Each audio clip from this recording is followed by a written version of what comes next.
दोस्तों नमस्कार, हम विजय शंकर झा। देखू बेनीपुर क्षेत्र के रमौली गांव में कल रात के घटना दिल के दहला दिलके हन।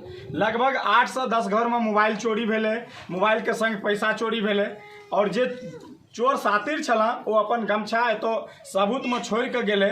अगर किनको ई प्रकार के गमछा वाला कियो आदमी अगर जानते हेबे, अगर काल परसों अगर ओढ़ने हुए वो हराम खोर के नंबर पता करू और ओकर घर के पता लगाओ, ओकरा एहि प्रकार से सजा देल जेतै जे जिंदगी में के बाद वो चोरी नहीं करत। और खास को के प्रशासन के तो लागे छे गश्ती के गाड़ी घूमते नहीं छे, प्रशासन के कोनो मतलबे नहीं छे।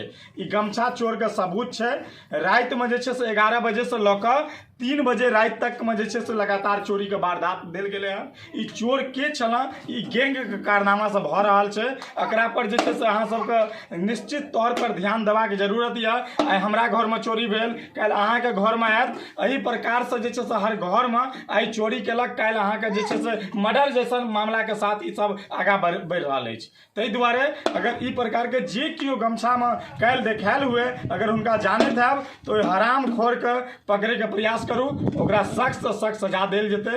काल कम से कम रमौली में 8 से 10 गो मोबाइल हरा गेल, 50,000 से 1 लाख रुपया तक के करीब जे छे से हरा गेलन। ई मामला